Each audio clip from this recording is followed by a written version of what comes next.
Karibu tena mpenzi mtazamaji kwa kipindi chetu cha Tamrini. Natumai ubuheri wa afya na unaendelea kutazama KBC Channel 1, maana tumewanda na kunawiri kote nchini. Na mtazamaji, tangu siku za jadi, maamuzi kutoka Ikulu hadi mashinani, maamuzi haya ya uongozi yameathiri maisha ya kila Mkenya. Na uongozi na utawala bora ni nguzo muhimu za kujenga taifa lolote lile. Je, hapa nchini Kenya misingi hii inasimamiwa ipasavyo? Katika kipindi chetu leo cha Tamrini tunaangazia uongozi, uwajibikaji na mustakabali wa utawala wa taifa hili. Na leo studioni tunaye Hussein Adan Somo ambaye ana vilemba vingi, ana vilemba anuai. Yeye ni mtaalam wa masuala ya uongozi. Pia alikuwa mwenyekiti wa zamani wa SUPKEM Nairobi, na pia amevalia vilemba tofauti vya siasa. Aliwahi kuwa mgombeaji wa eneo bunge la Mandera Kusini mwaka 2022, na pia ana shahada ya uongozi wa usimamizi katika chuo kikuu cha St. Paul's, na pia ana shahada ya sheria ya chuo kikuu cha Nairobi. Yeye ni wakili. Na pia hakomei hapo, ana shahada ya uzamili, yani masters degree ya ufuatiliaji na utathmini, ukipenda monitoring and evaluation, kutoka chuo kikuu cha Daystar, na hangatuki bado. Kwa sasa anaendelea kusomea shahada ya uzamivu, ukipenda PhD, kutoka chuo kikuu cha Daystar. Karibu sana Bwana Hussein. Na kwa mtazamo wako, ukiweka taifa hili kwenye mizani, tukiangalia mambo ya uongozi, je, taifa hili limechukua mkondo ufaao ama inaelekea katika njia sawa? Mjambo watazamaji. Nafikiria jambo hilo swali ni swali ambayo inataka iangaliwe kwa ukamilifu, kwa sababu kuna wale ambayo wanaamini tunaendelea kwa mwelekeo sawa, na kuna wengine ambaye wanaona kama hatuko kwa mwelekeo ambao unastahili. Kwa ujumla, nchi ama uongozi ule uko kwa sasa,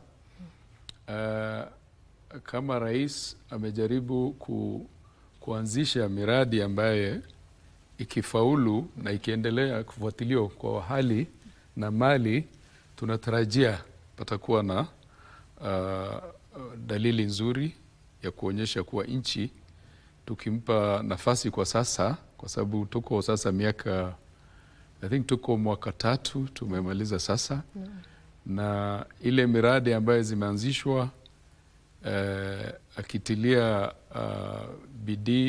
bidii na kuhakikisha mradi ambayo zimetajwa zimekamilika kwa wakati ufao, basi wananchi wataona kweli yale ambaye alizungumzia itaonekana.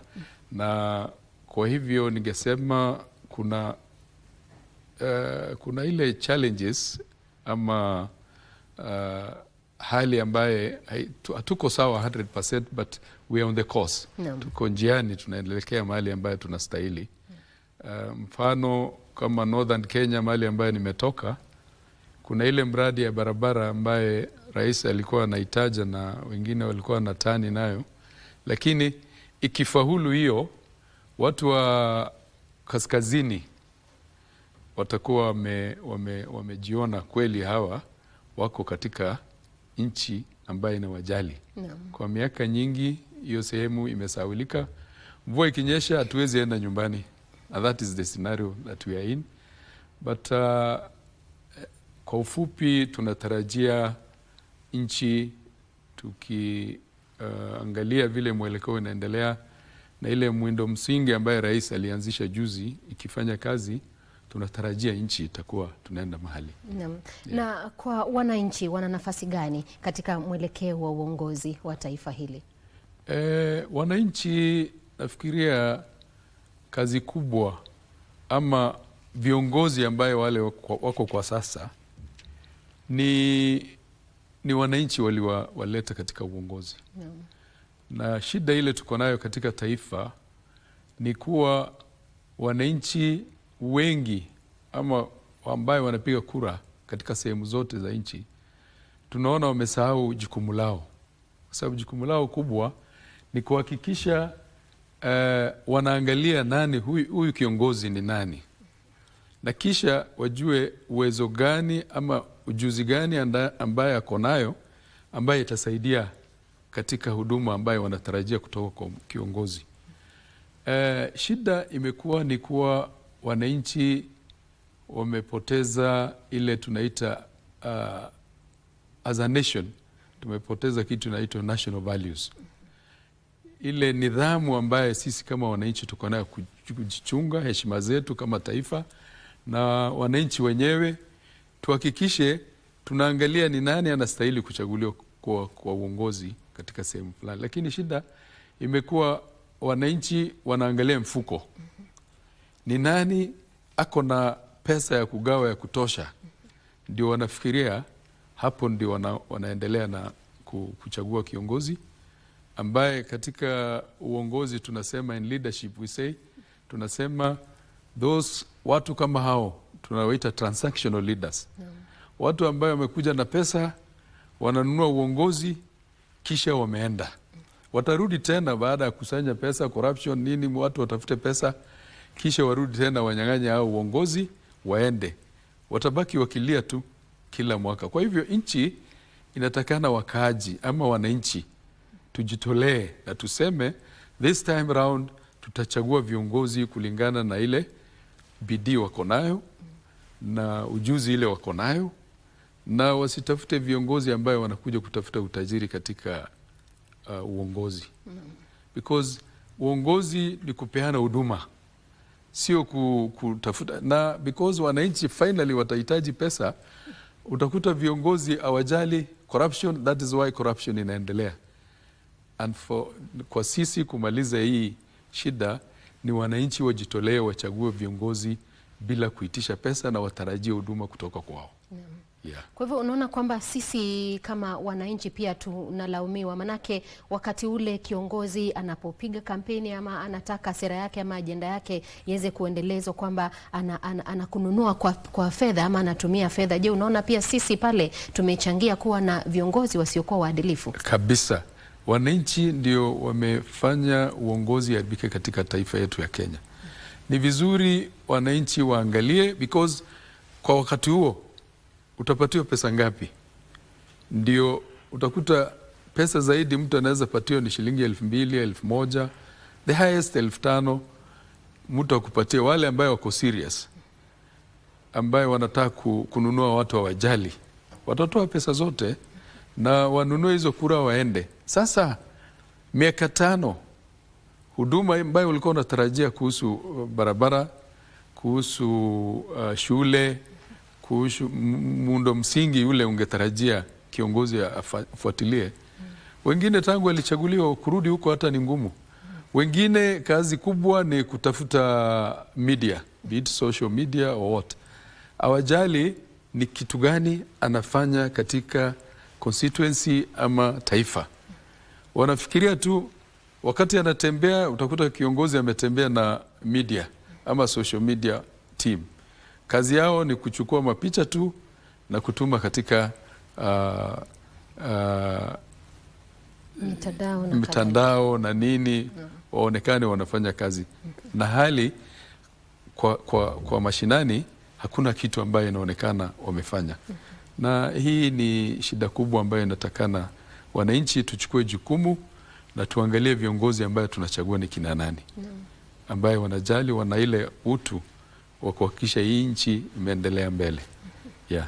Tukiangazia swala la malengo ya maendeleo endelevu ambayo yaliweza kuratibiwa na shirika la Umoja wa Mataifa mwaka 2015, kulikuwepo tu na vipengele kadhaa ambavyo Umoja wa Mataifa iliweza kuratibisha kwamba ni kukomesha umaskini, kutokomeza njaa, afya njema na kadhalika. Na pia baadhi ama mojawapo ya vipengee hivyo ilikuwa kupunguza pengo la usawa. Unapata kwamba katika masuala ya uongozi uongozi na siasa, wanaume wanaweza kutiliwa mkazo na huku wanawake wanakuwa kwamba wametengwa. Na tukumbuke kwamba taifa hili lina mfumo dume, yani it's a patriarchal society, ambapo wanaume ama mtoto wa kiume anazingatiwa sana. Wewe ukiwa kiongozi ama mtaalamu wa masuala ya uongozi, ni nini tunachofaa kufanya ndiposa pia wanawake waweze kupea jukwaa? Nafikiria kwa sasa hatuko kama ile wakati wa zamani. Ilikuwa madada zetu ama wasichana wetu waliwachwa katika uongozi kwa hali ya nyuma sana. Lakini tunashukuru katika taifa letu tuna sheria constitution ambaye 2010 constitution ilijaribu kuongelea hii hali ya dada zetu kubaki nyuma. Na that ndio sababu tunaona katika 2010 constitution wameweka cheo katika election, tuko na mwakilishi wa kina mama katika county. Na pia kuna ile sheria ambayo imewekwa 2/3 ambayo inatakana taifa itekeleze ili tuweze kuwa, hatuwezi kuwa na ile equality lakini tuwe na equity kwa hali ya kujaribu kuweka usawa. Na hiyo tunajaribu, na pia madada zetu pia wanajaribu, because kuna group ama lobby groups ambayo zimeundwa na zinazungumzia sana mambo ya kina dada, wasichana wetu katika mashule ama chuo zetu. Na tukiendelea na pia serikali iweze kupatia hawa hiyo nafasi. Na pia tungeomba pia, zamani palikuwa na ile initiative nyingi ya kuhakikisha hii mpango zao zinakuwa funded, donors na nini, wengine wanajaribu kuingilia kusaidia, lakini kwa sasa tunaona kidogo imeenda chini, ambaye tungeappeal to donors and others wahakikishe wakina mama wamekuwa empowered, wamejaribu kusaidiwa iwaweze hii campaign pia iendelee. Wamejaribu, na tunaona kama nchi pia tukitilia manani hiyo hali na tuweze kuwatengezea mpangilio mzuri, na tufuate pia 2010 constitution imesema nini. Basi tukitekeleza hiyo vilivyo, basi wamama ama madadeze, watoto wetu, wasichana wetu watakuwa mbele. Yeah. Na katika kaunti ya Mandera kuna changamoto mbalimbali, na hata kabla ya kuja upande huu mwingine wa studio kufanya mahojiano katika hiki kipindi cha Tamrini, tumeweza kuangazia taarifa ya habari ambapo hali ya ukame inazidi kuwa mbaya zaidi. Na pia wewe uliwahi kugombea wadhifa wa ubunge katika eneo bunge la Mandera Kusini mwaka 2022 na pia utakuwa kwenye debe mwaka wa 2027. Unaweza kutuelezea ni changamoto zipi ambazo zinafaa kutiliwa maanani kabisa katika kaunti hiyo, kilinganisha kwamba hili ni eneo kame na pia kuna swala la elimu hususan kwa watoto wa kike? Asante sana kwa hiyo swali, ni muhimu sana. Kwa kweli mimi nimetoka kule, na kuna ile changamoto ambayo tuko nayo kutokana na leadership, because devolution 2010 constitution ilileta mambo ya ungatuzi katika mashinani, kuhakikisha rasilimali za nchi zinaenda huko, na ili kuweza kuboresha hali ya maisha ya wakaaji katika hizo sehemu. Sio Mandera peke yake, lakini nchi nzima tuko na kaunti 47 ambaye wanapata rasilimali kutoka kwa serikali kuu kuhakikisha wanajaribu kubadilisha ile shida ambaye ziko inawakabidhi wananchi katika hizo hali. Mandera kwa sasa miaka 10 iliyopita ilienda billions nyingi, bilioni 100 na kitu huko. Kwa hii miaka 3 pia pesa bado inaendelea, lakini ile shida tunaona shida ya maji, shida ya barabara, shida ya hospitali, shida ya shule na nini, bado ndio hii inaendelea. Na wananchi, sababu ya mtu kuchaguliwa kama kiongozi ni kuhakikisha unaonyesha mwelekeo mzuri hata katika hali yao ya maisha. Ati sio kiongozi aweze kulisha kila mtu kwa nyumba, walakini ile fikra utapeana itasaidia hiyo jamii kuweza kuendelea. Mfano, katika hiyo sehemu zetu wakati wa mvua na wakati wa mvua mifugo zinazaana na unakuta uchumi ya mtu iko sawa na malisho yapo na malisho pia yapo, wanaendelea. Lakini shida kwa kukosa mawaidha nzuri na mwelekeo mzuri kutoka kwa viongozi, utakuta mtu anachunga mbuzi 1000 alafu ikifika wakati wa ukame anarudi tena anabaki na 100. Sasa unashindwa ni nani anastahili, because ku advise watu, because tunahitaji ile civic education kubwa sana kuhakikisha akiweza kuuza hizo mbuzi zake zikifika mbuzi 400 auze 300 aweke kwa akaunti yake, aweze ili wakati wa ukame ile pesa ako nayo inaweza saidia kuokoa hata hii iliyobaki kama 100. Lakini shida hiyo iko kwa kukosa ile ufahamisho. Lakini zaidi ni ile pesa inaenda kwa kaunti.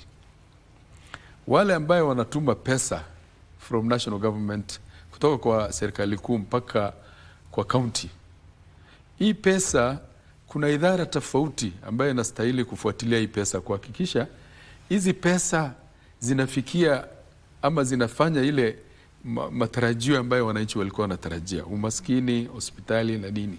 Lakini inaonekana hii pesa ambayo inaenda upande hiyo, tangu ilitumwa, wale ambayo wanastahili kufuatilia kuhakikisha hizi pesa zimefanya kazi, nafikiria kwa maoni yangu, hiyo ni maoni yangu, wamelalia kazi. Wamelaza damu. Wamelaza, I don't know how you call it, lakini ukweli ni kuwa wamelalia kazi. Hiyo pesa zinaenda, ni kama governor akiwa na hiyo pesa, hiyo ni kama imetoka kwa mfuko yake. Yeye ndio atafanya vile anafikiria.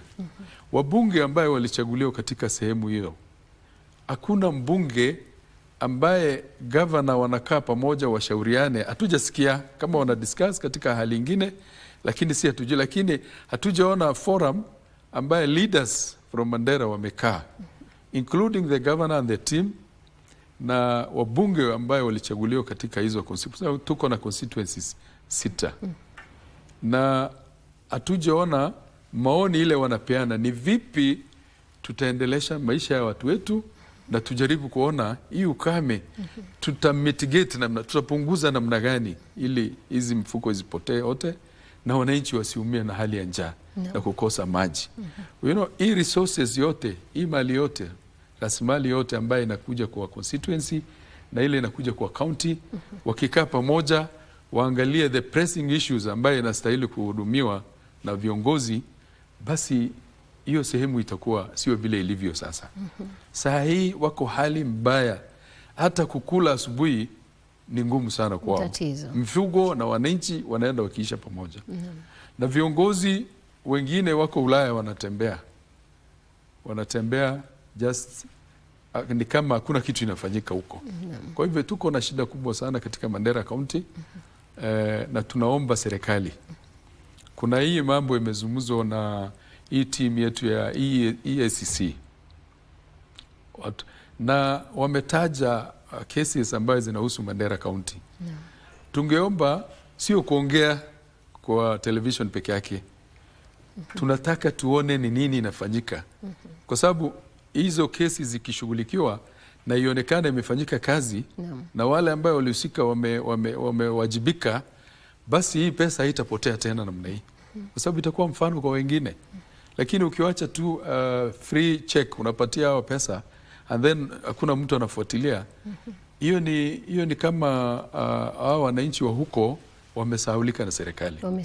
Wamesahaulika. Na tukiangalia masuala ya uongozi wakati ule wagombeaji wanapofika katika maeneo mbalimbali ya taifa hili wakiweza kujipigia debe kwamba wao wanatosha mboga kuchukua nyadhifa mbalimbali. Wakati mwingi wakazi huwa wanashawishika, wanaona kwamba kweli kutokana na sera zake na jinsi huyu mgombeaji ambapo ameweza kuratibu sera zake ni kwamba ataweza. Lakini akifika kule anabadilika. Je, ni mbinu gani ambazo wananchi wanaweza kutumia ama wakazi wa maeneo husika wanaweza kutumia kuweza kuwachunguza na kuhakikisha kwamba hao watu ni waadilifu? Manake wengi wanaona kwamba wameweza kupunjwa na wanasiasa na viongozi.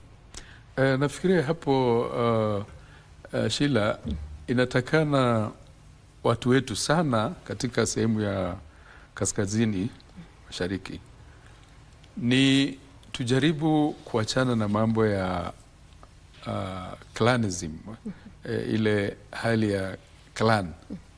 Hatutaka kujua huyu mtu ambaye amekuja kwetu tunamchagua kutokana, unajua kuna ile social interaction ama ile katika jamii, umehudhuria shida za jamii, umeangalia wakati wa kusaidiana, wakati wa hospitali wa wagonjwa wako, familia inakutana juu ya maendeleo ama kushauriana vile nchi kaunti itaendelea.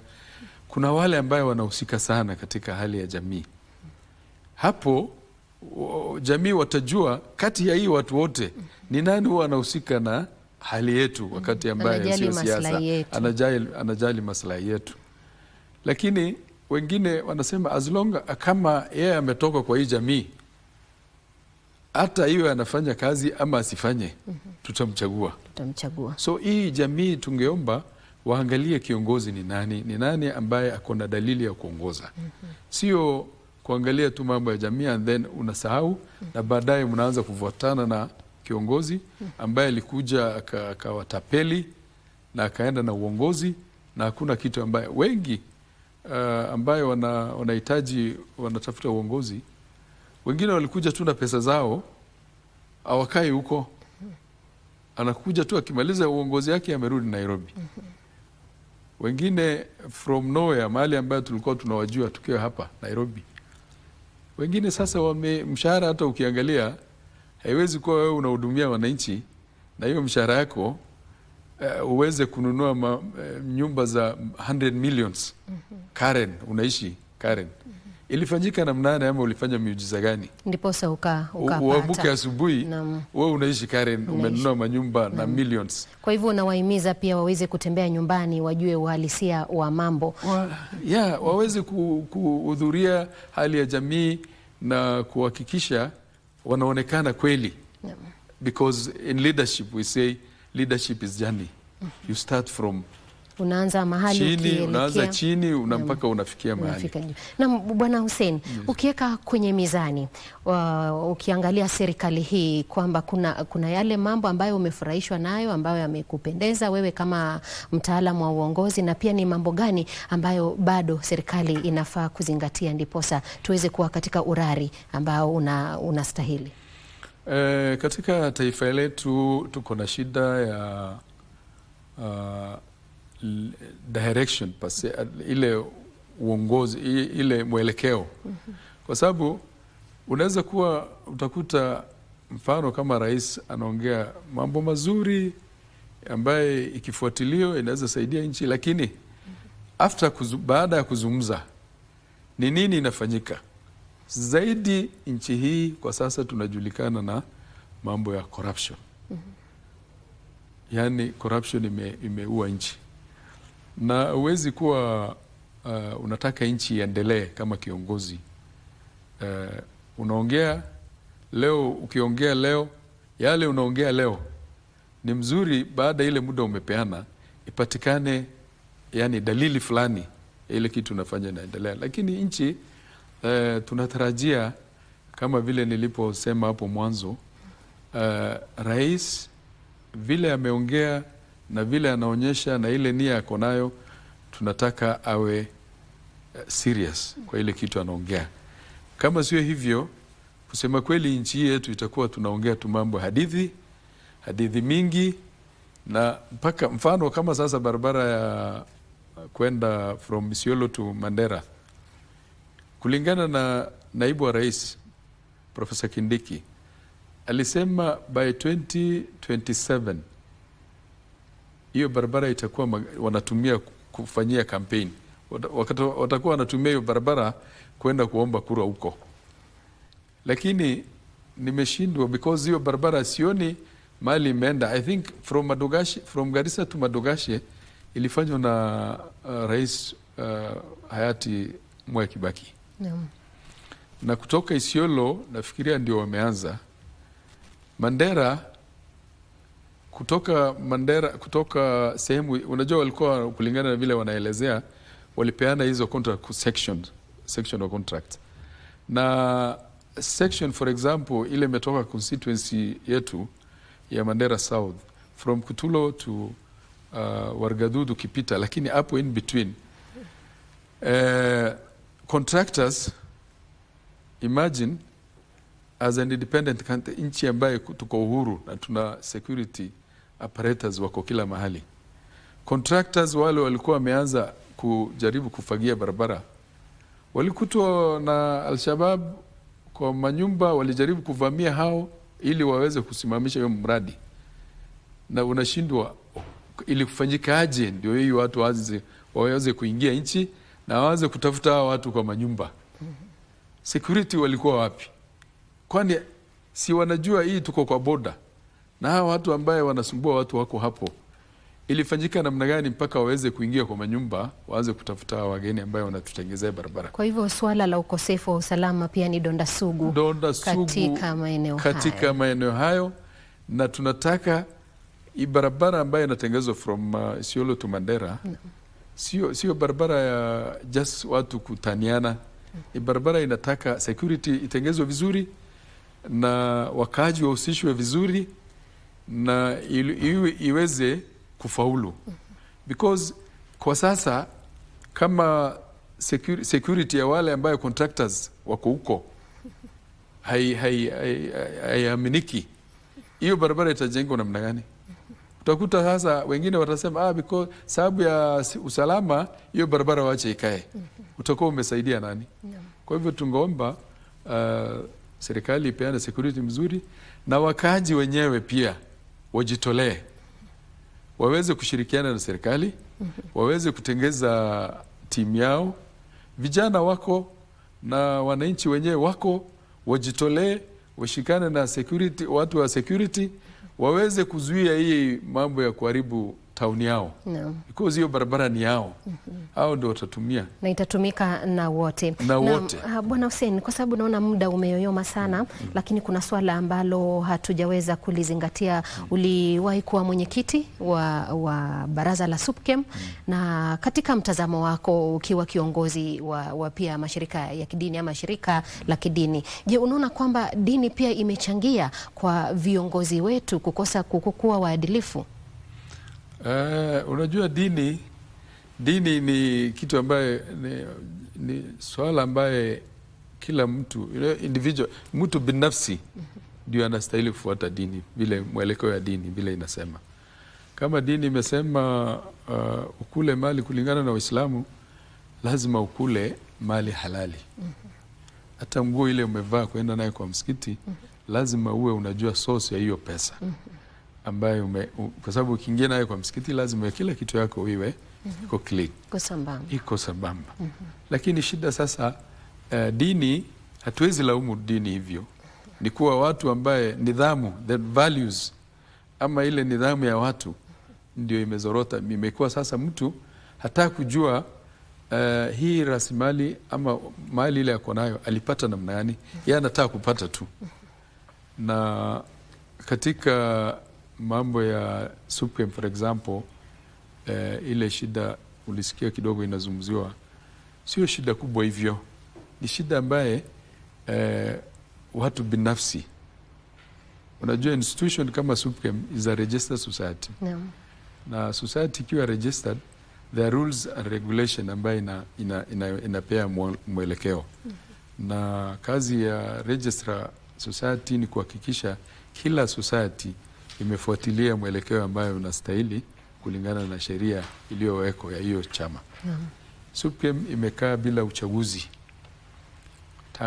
tangu mwaka 2017.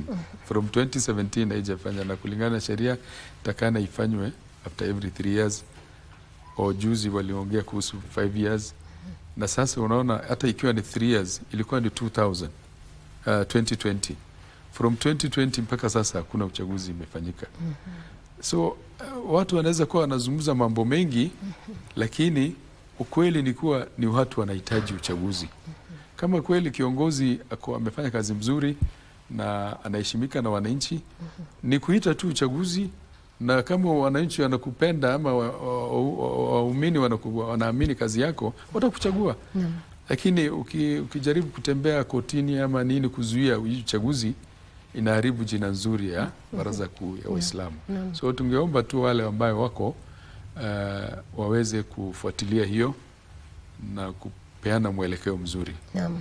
Na tukikamilisha, nikikupa dakika moja tu kwa sababu wewe pia umeweza kukolea ama una maarifa katika masuala ya siasa. Je, unaona kwamba chama cha ODM na UDA unaona kuwa vitakuwa pamoja kabla ya uchaguzi mkuu wa mwaka 2027? Na je, watakuwa katika nafasi bora ya kunyakua kwa urahisi uongozi wa taifa hili?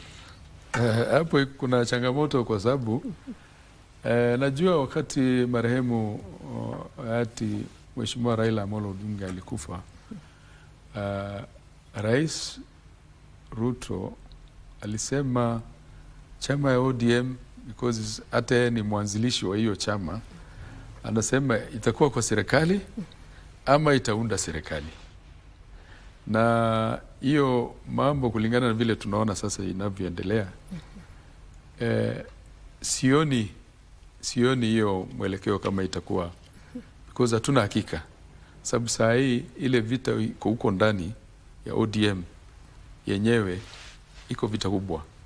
Kuna wale ambaye wako kwa serikali na wangependa yani hiyo system iendelee, wawe kwa serikali na serikali iweze. Lakini kuna wale ambaye wanasema ODM kama chama inastahili kuwa ibaki kama chama na ibaki na ile nguvu ya kuweza kubagain na wale wengine. Na naona team ya Junet wako na serikali wanajaribu kuhakikisha ODM inaenda huko. Kuna Secretary General, kuna kama Mheshimiwa Orengo, na nimeona jana wengi ya watu ambaye wako kwa ODM ni kama wanajaribu kupatia support Secretary General, katibu mkuu, kuhakikisha amepeana direction. So hii uhusiano kama wangeliamua wote waseme tuko pamoja na tunaenda kuunda serikali pamoja, wangekuwa na yani ushindi mkubwa.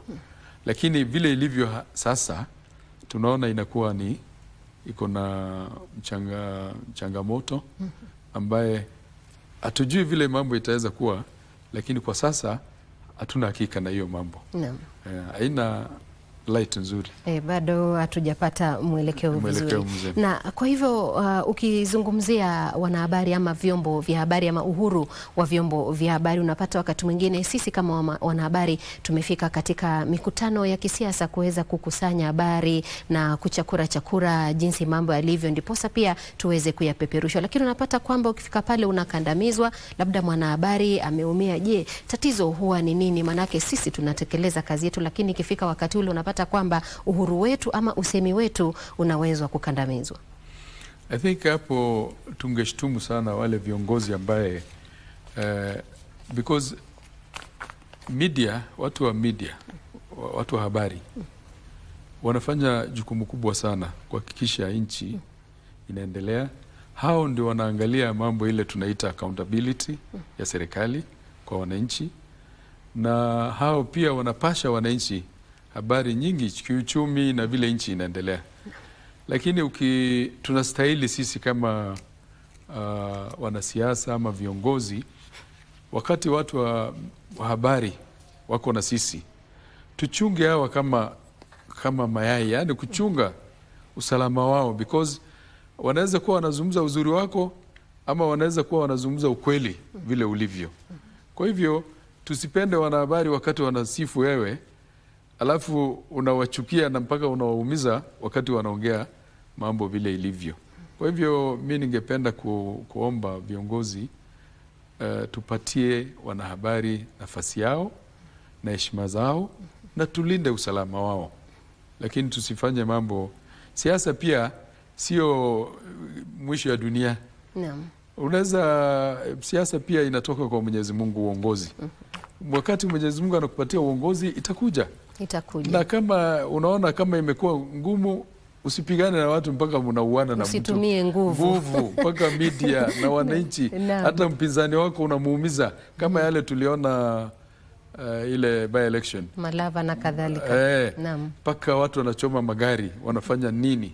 Hii wasama hata sio hiyo picha pia sio nzuri katika nchi yetu. Kwa hivyo lazima tuwe waungwana. Tuwe waungwana, civilized society. Asante sana Bwana Hussein kwa kuwa nasi. Najua kwamba siku Mola akitujalia tutaendelea kuzungumza mambo kama haya na pia tutapata tena fursa ya wewe kujiunga nasi kwenye hii meza. Na mtazamaji, huyo amekuwa ni Bwana Hussein Adan Somo ambaye ni mtaalamu wa masuala ya uongozi, na tumekuwa tukidadavua masuala ya uongozi na nguzo muhimu za taifa hili ambazo zinastahili. Na mpenzi mtazamaji, tumemsikiza na amesema kwamba tusiwe watu wa kufanya mambo kishelabela, tuwe na mpangilio, tuwe watu wa kuwajibika na pia kutekeleza mambo yetu kwa uwazi na mambo yatakuwa sambamba. Mie wako Sheila Kayaro Yogo kutoka meza ya Tamrini, na mfasiri wetu wa ishara wa lugha ya ishara amekuwa